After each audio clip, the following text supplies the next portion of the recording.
시편 44편 9절에서 26절 말씀.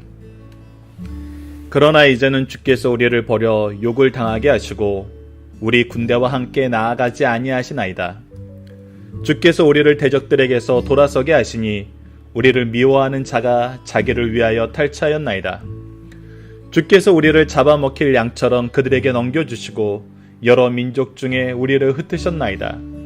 주께서 주의 백성을 헐값으로 파시며 그들을 판값으로 이익을 얻지 못하셨나이다.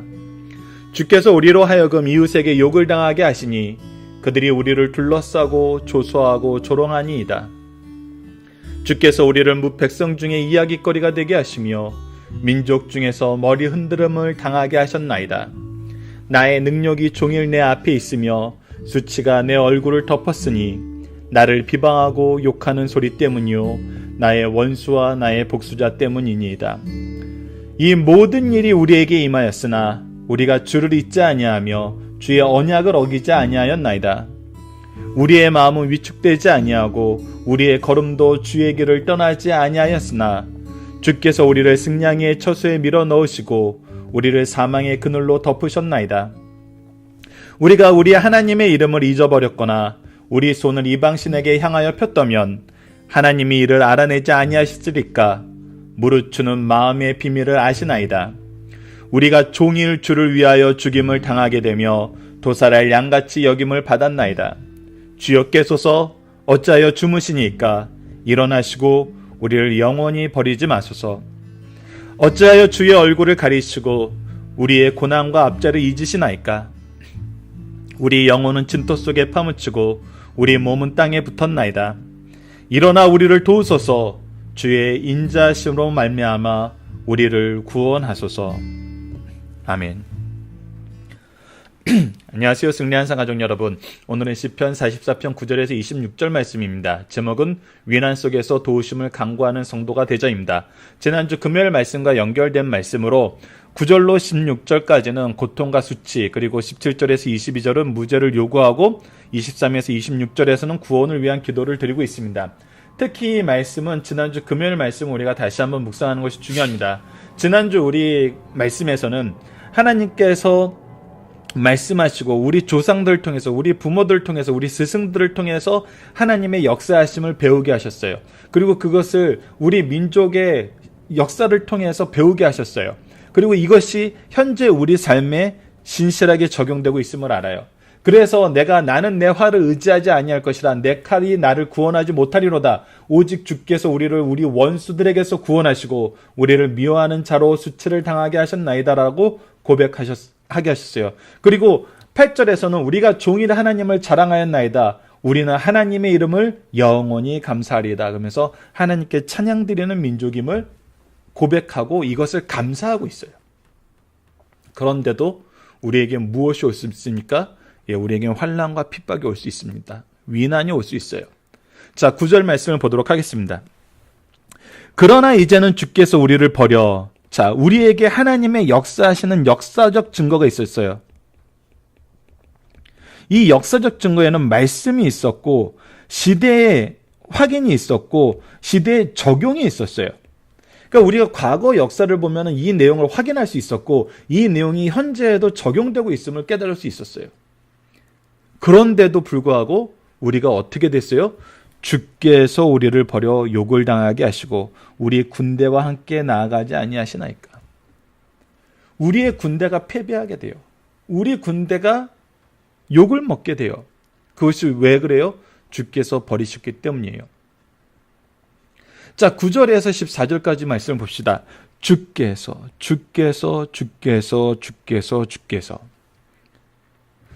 주님이 하지 아니하시니까, 주님이 역사하지 아니하시니까 우리가 어떤 상태에 놓이게 됐는지를 얘기하고 있어요.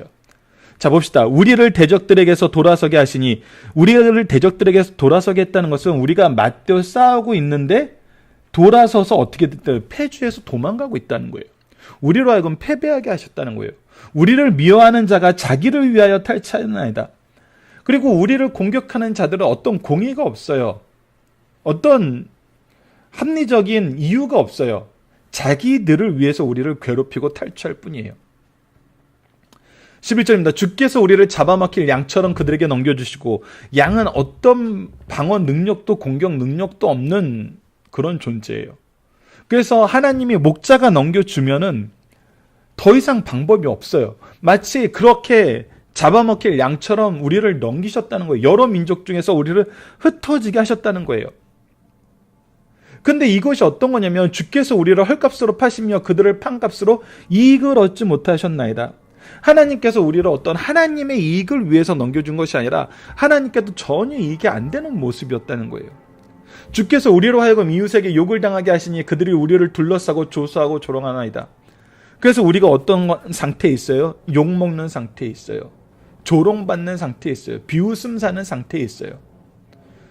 14절, 주께서 우리를 뭇 백성 중에서 이야기거리가 되게 하시며 민족 중에서 머리 흔듦을 당하게 하셨나이다.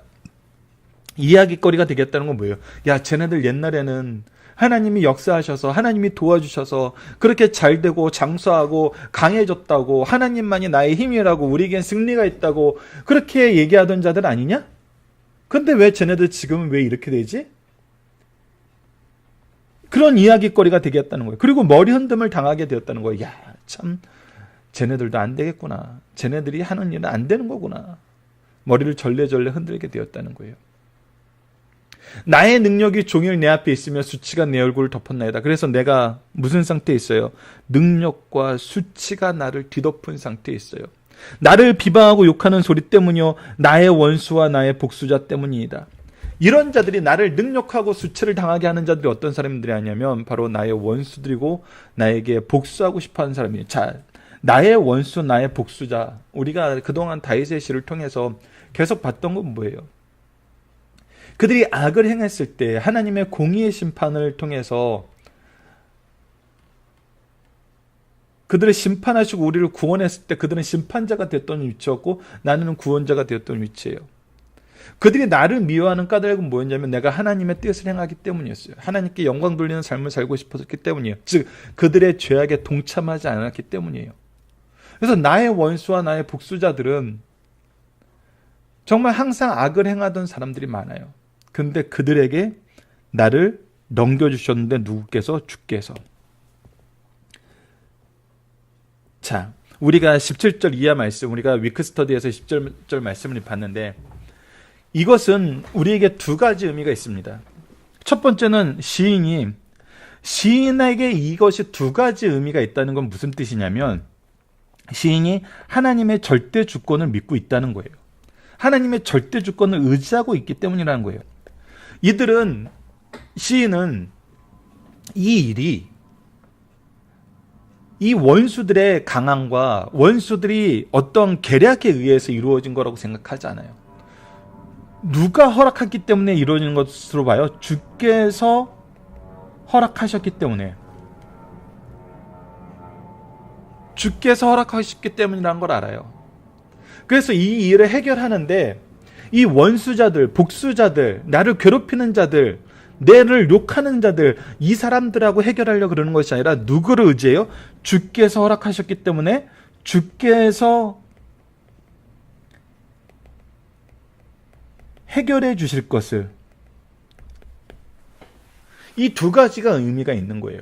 이 사건이, 이 상태가, 내가 고통과 수치에 빠져 있는 이 상태가, 내가 위난 속에 있는 이 상태가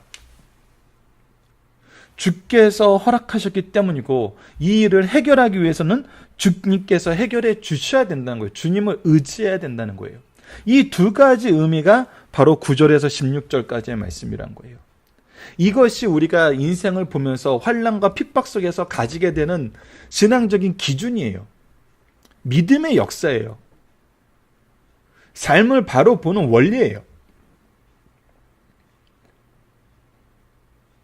이것이 우리에게 굉장히 중요한 겁니다. 그래서 우리가 주께서라고 시인이 계속적으로 6번이나 반복해서 주님을 찾는 것은 무엇이냐면 주님 왜 그러셨습니까? 라는 의미도 있지만 주님 빨리 해결해 주십시오 라는 의미도 같이 있다는 거예요. 이 두 가지 의미가 상반된 것 같은데 왜 한 시에서 이 상반된 의미가 전부 담겨 있게 되냐면 바로 하나님의 절대 주권을 믿고 하나님의 절대 주권의 역사를 알고 있기 때문이에요. 즉 1절에서의 8절까지의 말씀의 경험이, 그 말씀의 능력이, 그 말씀에 대한 믿음이 시인에게 있기 때문입니다. 이것이 우리가 고통과 수치 속에서 바라보게 되는 모습이에요. 자, 그래서 우리가 무엇할 수 있습니까? 17절에서 22절입니다. 이 모든 일이 우리에게 임하였으니 우리가 주를 잊지 아니하며. 이 모든 일이 있겠는데 우리는 일반적으로 어떻게 생각할 수 있어요? 하나님, 내가 얼마나 하나님을 의지하면서 하나님의 질서를 지키기 위해서 정말 세상 희락과 세상 정욕과 세상의 모든 즐거움을 내가 뒤로하고 헛것으로 알고 하나님을 위해서 살았는데, 하나님의 영광을 위해서 살았는데, 하나님의 영광을 위해서 이 교회와 가정에서 내 제자와 내 자녀들을 양육하는 것을 즐거워하면서 살았는데 하나님 어떻게 저한테 이럴 수 있어요? 이렇게 내가 줬던 것에 대한, 내가 헌신했던 것에 대한 대가를 요구하는 마음으로 나가는 것이 아니라, 이 모든 것을 허락한 것도 주님이시고 이 모든 것도 해결할 분도 주님이시니 내가 해야 되는 것은 무엇이다? 주님을 의지하는 것이다. 그 주님을 의지하는 모습이 우리에게서 어떻게 드러났다? 우리가 주를 잊지 아니하며 주의 언약을 어기지 아니하였나이다. 이 무죄의 요구 속에서 나타나는 이 놀라움 속에서는 무엇이냐면 내가 주님을 의지합니다 라는 것과 동시에, 우리가 위크스터디 주일날 말씀에서도 나눴지만 내가 주를 잊지 아니하며 주의 언약을 어기지 아니하는 은혜에 놓이게 됨을 감사합니다. 이 의미가 같이 있다는 것이죠. 즉 우리로 하여금 이렇게 주의 언약을 어기지 아니하고 주를 잊지 아니하게 만드신 것 또한 우리에게 주신 하나님의 능력이요 특권이라는 거예요. 그렇기 때문에 우리 마음이 위축되지 아니하고 우리 걸음도 주의 길을 떠나지 아니하셨나이다. 우리 마음이 위축될 수 있어요. 이제 하나님을 우리가 떠나야 되나? 하나님을 의지하는 방법이 더 이상 유효한 방법이 아니지 않나? 이 세상을 이기기 위해선 이것이 너무나 부족한 것이 아닌가? 세상은 항상 이 시각을 우리에게 강조를 하죠. 누가 그런 식으로 신앙생활해? 누가 요즘에 하나님을 찾아? 누가 요즘에 주일날마다 교회를 가? 누가 요즘에 11조를 해? 우리는 왜 해요? 그것이 하나님의 기준이었으니까. 하나님의 통치 원리 속에서 우리에게 정하신 하나님의 법이었으니까. 우리는 하나님의 자녀이니까. 우리는 하나님의 백성이니까. 그래서 우리의 마음은 위축되지 않아요. 왜? 우리는 하나님의 통치를 신뢰하고 의지하는 삶을 역사 속에서 확인하였고 말씀 속에서 확인하였고 내 삶 속에서 확인하였거든요. 그래서 담대하게 우리는 걸음도 주의 길을 떠나지 아니하였으니. 저는 이 부분 말씀을 볼 때마다 찬송가 336장 환난과 핍박 중에도 이 찬송이 항상 생각납니다. 환난과 핍박 중에도 성도는 신앙 지켰네. 이 신앙 생각할 때 기쁨이 충만하도다. 왜 우리에게 환난과 핍박 중에서 신앙을 지키는 것이 기쁨이 충만한 신앙인가요? 바로 하나님의 주권입니다. 하나님의 역사예요. 우리의 신분의 변화예요. 주께서 우리를 승냥이 처소에 밀어넣으시고 우리를 사망의 그늘로 덮으셨나이다. 우리가 우리 하나님의 이름을 잊어버리거나 우리 손으로 이방신에게 향하여 폈다면 하나님께서 우리를 승냥이의 처소 같은 곳에 우리를 밀어넣으시고 사망, 죽음으로 이제 죽음 앞에 굴복할 수 없을 것 같은 그 상황으로 우리를 놓으셨는데, 그래도 우리는 20절을 우리가 우리 하나님의 이름을 잊어버렸거나 우리 손으로 이방신을 향하여 폈다면 더 이상 하나님을 의지하는 것이 아니라 이방신을 섬기고 세상 방법을 섬기고 하나님 외에 다른 모든 것을 섬기는 그곳으로 향하여 우리가 갔더라면 하나님이 이를 알아내지 아니하셨을까? 무릇 주는 마음의 비밀을 아시나이다. 하나님, 정말 우리가 이 상황에 있었더라면 하나님이 아셨겠죠. 그러나 우리가 위축되지 아니하고 주의 길을 떠나지 않으면서 무엇하는 삶을 살아요? 우리가 종의 주를 위하여 죽임을 당하게 되며 도살을 양같이 여김을 받았나이다. 여기서 놀라운 점이 있습니다. 이 고난이 누구를 위한 고난? 이 핍박이 누구를 위한 핍박임을 시인이 경험하게 됩니까? 우리가 종일 주를 위하여. 우리가 종일 주를 위하여. 이것이 주님의 영광을 위한 길이라면 이 또한 나에게, 이 삶 또한 나에게 하나님의 승리가 보장된, 하나님의 역사가 보장된, 우리를 사용하시는 하나님의 역사가 있는 그러한 삶이라는 거예요. 그래서 우리는 이렇게 기도하게 됩니다. 23절에서 26절. 주여 깨소서, 어찌하여 주무시나이까? 일어나시고 우리를 영원히 버리지 마소서. 어찌하여 주의 얼굴을 가리시고 우리의 고난과 압제를 잊으시나이까? 우리 영혼을 진토 속에 파묻히고 우리 몸은 땅에 붙었나이다.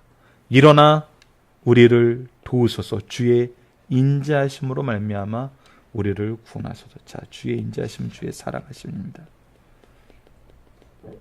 주의 사랑하심은 항상 무엇으로 나타나요? 은혜로 나타나요. 자, 지금 시인의 말을 보면은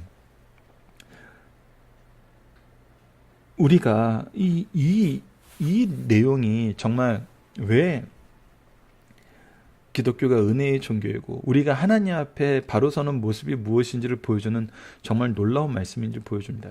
여러분 보십시오. 우리가 하나님의 절대적인 주권 속에서 하나님이 허락하지 아니하시며 이렇게 고난을 받지 않아요. 그리고 이렇게 고난받는 건 누가 허락하세요? 주께서 허락하세요. 이 안에서 우리가 경험하게 되는 건 뭐냐면 우리가 하나님을 의지하는 삶을 살게 된다는 거예요. 하나님을 잊지 않는 삶을 살게 된다는 거예요. 그래서 우리가 담대한 삶을 산다는 거예요. 이 담대함 속에서 경험하는 것이 뭐냐면 우리를 향한 이 고난이 무엇이 된다는 거예요? 하나님께 영광이 되는 삶을, 하나님의 영광이 되는 삶이 되기도 한다는 거예요.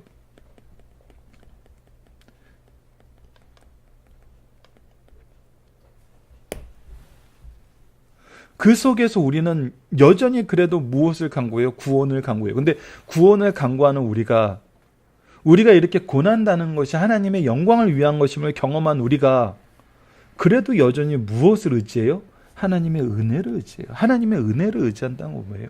우리의 죄가 고백된다는 거예요. 여러분들 미리 좀 앞서서 살펴보기 정답 3번을 보면은, 살펴보기 질문 3번을 보면은 인생사의 고통은 왜 오는가? 라는 내용에 대해서 성경 전반적에 나오는 고통에 대한 내용을 정리를 해주셨어요. 자, 첫 번째는 어리석음과 미련함과 게으름 때문에 옵니다. 이것이 잠언 20장 4절에서 얘기하는 거예요. 두 번째는 불순종이나 범죄 때문에 오요. 이게 사도행전 5장 1절에서 11절에 나타나 있어요. 셋째는 복음을 위해서 사도들과 같이 하나님의 주권하에 사탄을 통해 시험과 박해 때문에 우리가 고통이 오는 경우가 있어요. 이것이 바로 복음을 위한 거예요. 넷째는 불순종과 관계없이 성도의 품성을 향상시키고 하나님의 영광을 위해 온다는 거예요. 이것이 요한복음 9장 3절의 맹인이나 욥의 경우가 이 일에 해당돼요. 그런데 이 모든 일을 하나님께서 해결하시는데, 이 고통의 문제를 해결하시는데 우리로 하여금 무엇을 고백하게 하시냐면 우리로 하여금 우리의 죄를 고백하게 하세요. 그것이 왜 그래요? 우리가 지난주 말씀에서도 우리가 세상과 1대1의 관계가 있다고 했을 때 세상이 우리를 공격해요. 근데 이 공격은 까닭없는 공격이에요. 그래서 내가 이들과 맞대어 싸우는 것이 아니라 무엇하는 삶을 살아요? 하나님을 의지하는 삶을 살아요. 하나님 앞에 의지하는 삶을 살다 보니까 이 사람이 나를 공격하는 건 까닭이 없어요. 근데 내가 하나님 앞에 있을 때 무엇이 보여요? 내 죄가 보여요. 그래서 나는 무엇을 의지할 수밖에 없어요? 하나님의 인자하심, 즉 하나님의 은총, 하나님의 은혜를 의지할 수밖에 없어요. 그래서 우리는 회개의 기도가 나요. 여러분, 환난 때 우리에게 주시는 하나님의 은혜 중에 하나는 무엇이냐면 우리로 더욱 거룩한 삶을 살게 한다는 거예요.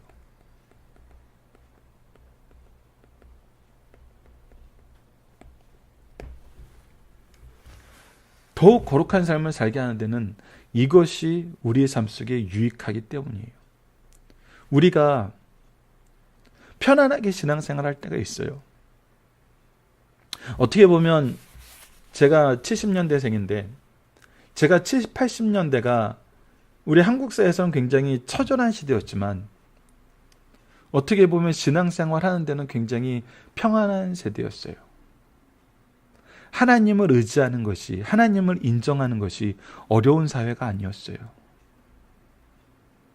어떻게 보면 그때 더 힘들어서 하나님을 인정하고 의지하는 삶에 응답이 더 빨리 왔을 수도 있죠, 한국사가. 그런데 80년대 이후에 태어난 아이들, 후배들, 그리고 90년대 이후에 태어난 자녀들, 2000년대에 사는 지금의 현재 아이들, 여러분들 그들이 거룩한 삶을 유지하고 하나님을 인정하는 삶을 살고 하나님을 의지하는 삶을 살기란 제가 살았던 70, 80년대, 90년대 초하고는 또 완전히 다른 상황입니다. 그래서 더더욱 힘들게 하면서 무엇을 향하는 삶을 살게 하냐면 더욱 거룩한 삶으로 이어지도록, 더욱더 거룩한 삶 속으로 나아가도록 하나님께서 우리에게 고난을 허락하실 때가 있다는 거예요. 저는 현대 사회가 지금 2018년 이때가, 2010년 이후에 이때가 어떻게 보면 이 시인의 이 고백의 내용이 적용되는 사회가 아닌가 또 생각을 합니다. 그래서 우리는 더더욱 무엇을 의지하는 삶을 살아야 돼요? 하나님의 인자하심, 하나님의 은혜, 은총을 의지하면서 우리의 죄를 고백하고 더욱더 하나님 앞에 구별된 삶을 위해서 나아가야 돼요. 즉 위기 때일수록 더욱더 무엇해야 돼요? 말씀과 기도로 붙잡혀 있어야 됩니다. 이 내용이 우리 승리하는 삶 가족과 강성성경연구원 가족 여러분들에게 정말 풍성히 임했으면 합니다. 자, 1절에서 8절의 놀라운 역사 속에도 성도는 어떤 삶을 처할 수 있습니까? 환난과 핍박 속에 있어요. 역경 속에 있을 수 있어요. 그것이 누구의 허락에 의해서? 주께서 허락하심에 의해서. 그래서 우리는 또 누구를 의지해요? 주님을 의지해요. 그래서 9절에서 14절에서 주께서를 강조하고 반복하는 이유는 무엇입니까? 하나님의 절대 주권을 믿기 때문이죠. 하나님이 허락하신 거니까 하나님이 해결해 주신다는 거예요. 모든 해결은 하나님에 의해서 이루어지는 거 우리가 믿게 만드신다는 거예요. 그리고 시인은 그것을 의지한다는 거예요. 3번, 결국 우리는 위난 때에도 9절에서 16절 말씀을 통해서 우리가 보는 건데 무엇을 지킵니까? 17, 18절입니다. 우리는 주를 잊지 아니하고 주의 언약을 어기지 아니하며 우리 마음이 위축되지 않고 주의 길을 떠나지 아니하였나이다. 나는 주님의 질서, 주님의 인도, 주님의 주권, 주님의 통치, 주님의 구원, 주님의 인자하심을 의지하고 신뢰한다는 거예요. 이것이 우리에게 중요한 거예요. 우리는 오직 하나님만 신뢰해요. 그걸 하나님께 구원의 기도를 드려요. 그리고 이 구원의 기도 속에서 우리는 항상 무엇합니까? 우리를 거룩함으로 인도하시는 하나님의 은총에 감사하면서 회개의 역사를 경험하게 됩니다. 까닭 없이 공격당하는 이때에 우리를 회개의 역사로 인도하시는 하나님, 시인을 통해서 우리로 하여금 이것을 보게 하시는 하나님의 역사하심, 인도하심, 여기에는 반드시 이유가 있습니다. 이 시대에 우리가 이 말씀을 상고하는 것은 반드시 하나님의 역사하심과 인도하심이 있음을 믿고 의지하시는 우리 승리하는 삶 가족 여러분들 되었으면 합니다.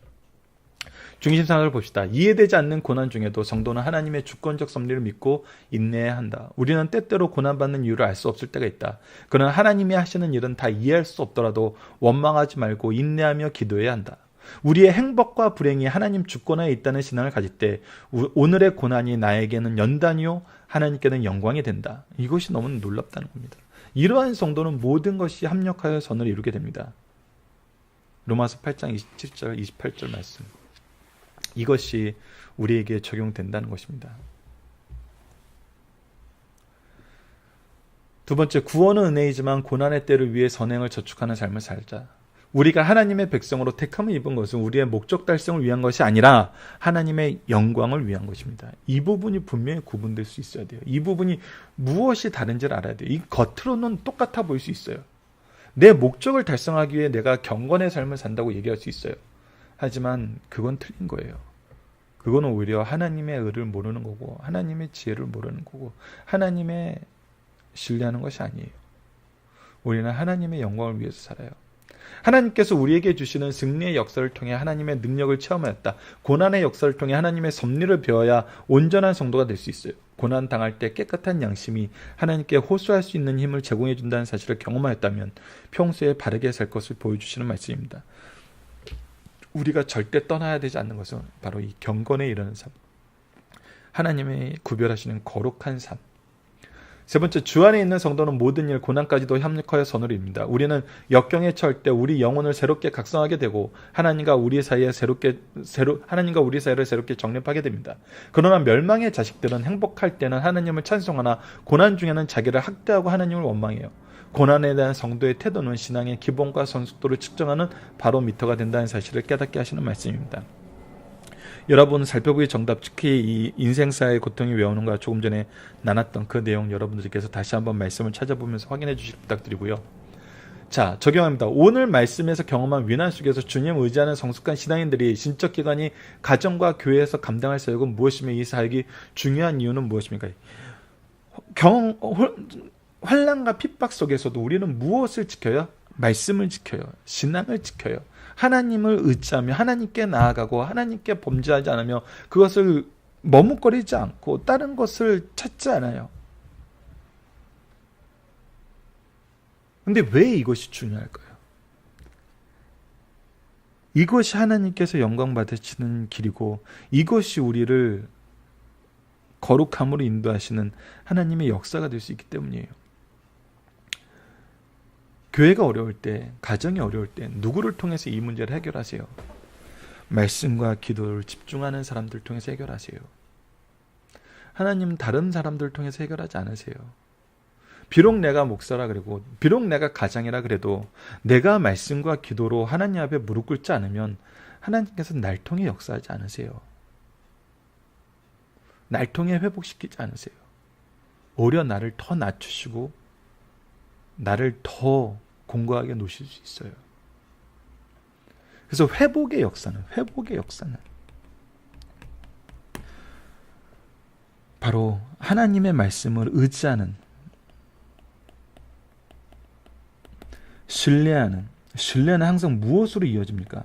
하나님의 말씀을 신뢰한다는 건 항상 무엇으로 이루어지냐면 항상 이 세 가지로 이루어지는데 말씀의 선포, 기도, 찬양으로 이어집니다. 찬양이 특히 감사의 찬양이 넘치게 되죠. 이것을 우리가 보게 됩니다. 그래서 회복이 있기 때문에 이 사역이 중요한 겁니다. 우리의 삶 속에서 넘치는 감사 찬양의 제목은 무엇입니까? 하나님께서 나의 믿음을 지키시고 나를 통해서 회복하신다는 이 내용이 우리의 감사의 제목이고 우리가 영광들 찬양의 제목이 된다는 겁니다. 이것을 우리가 이번 주 한 주 동안 계속 확인하는 시간 갖도록 하겠습니다. 말씀을 기초로 기도하기를 통해서 마치겠습니다. 하나님, 우리는 연약하여 환난과 핍박 속에서 신앙을 지키는 삶이 무엇인지 깨닫지 못하고 하나님을 보기보다는 세상으로 돌아가려는 움직임이 있음을 고백합니다. 우리에게 성숙한 신앙의 스승들을 준비해 주셔서 환난 가운데에서 협력하여 선을 이루게 하시는 하나님의 역사를 바로 보게 하심을 감사합니다. 이제 우리가 굳건한 믿음의 용사로 세우심을 받아 흔들리는 영혼, 연약한 영혼들을 돌보게 하여 주소서. 우리를 통해 선포되는 말씀과 찬양과 기도가 더 큰 말씀의 은혜와 찬양의 기쁨과 기도의 능력으로 확장되게 하여 주소서. 그리하여 우리 가정과 교회가 세상의 빛과 소금의 사명을 감당하며 그리스도의 기이한 빛을 전하는 등대가 되게 하여 주소서. 예수님 이름으로 기도드립니다. 아멘.